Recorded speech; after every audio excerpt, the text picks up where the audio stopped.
Let's go. It's the Whitey Show. Whitey Show. Whitey Show. Whitey Show. Whitey Show. Alright, so I got 2 advanced screenings to go see this week, and finally I'm going to get out my review for both of them. And first up, let's talk about Ant-Man.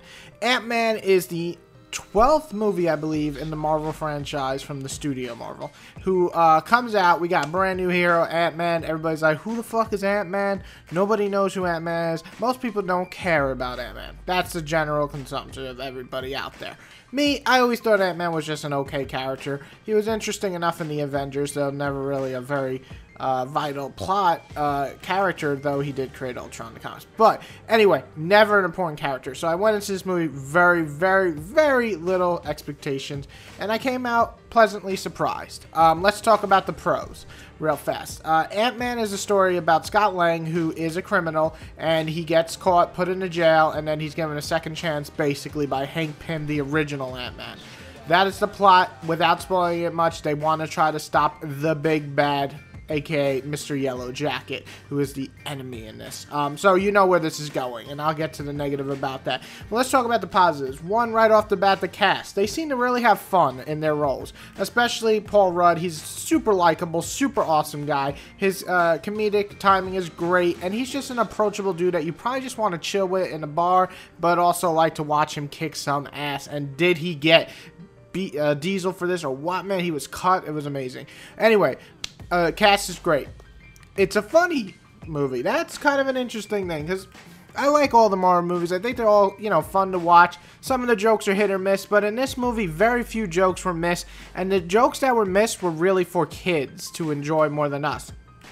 The jokes that were made for teenagers or even adults, you got them. A lot of comic references are really funny too, and just the way the characters interact, you could even say this didn't even feel like a Marvel movie much until the moments where they mention other Marvel stuff. So overall, it was really funny. So solid cast, really funny, and the action, this was my biggest surprise. I totally didn't expect much awesome set pieces in this movie, but almost all the set pieces were pretty dang awesome.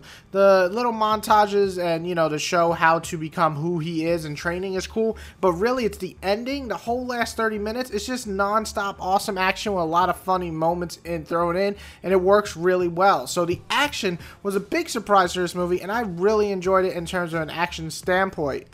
So those were my 3 really major positive things. Now the negative, as I was saying, the plot suffers from feeling way too structured and safe. It is the story of an origin. So here we go. He becomes Ant-Man. He has to protect his little girl. You know, it's the same thing we've seen. He gains the powers. He becomes stronger. He wins at the end. It's like every movie. It's safe. And you know what? It worked in this movie, but it still feels a little too safe. Like I never felt there were any stakes at all.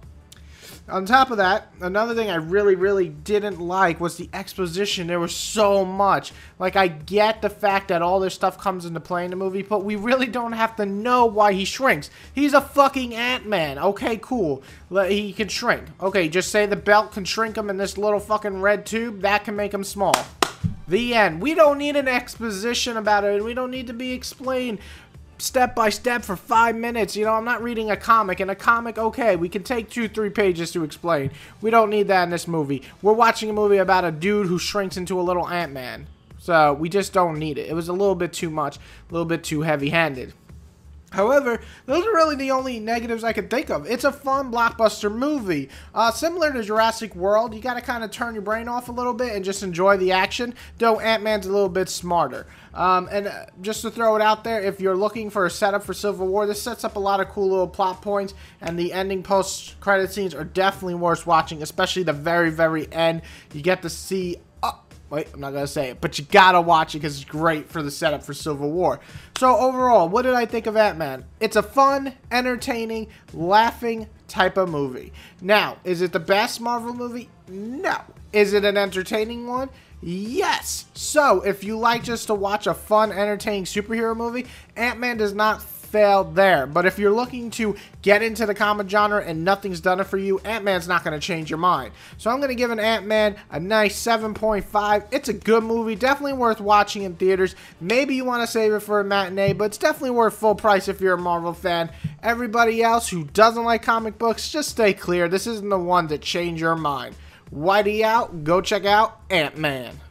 Hey guys, if you can click below on the info bar, you can see links to my new graphic novel that I've been working on with a buddy of mine. We have the first issue out right now for free, and you can download it on Amazon. You can also just simply read the whole issue right on our Facebook fan page. And please, like us on Facebook for new updates, information, giveaways, and much more. Thank you all for the great support you've given me so far, and keep coming back for reviews, top 5s, and much more.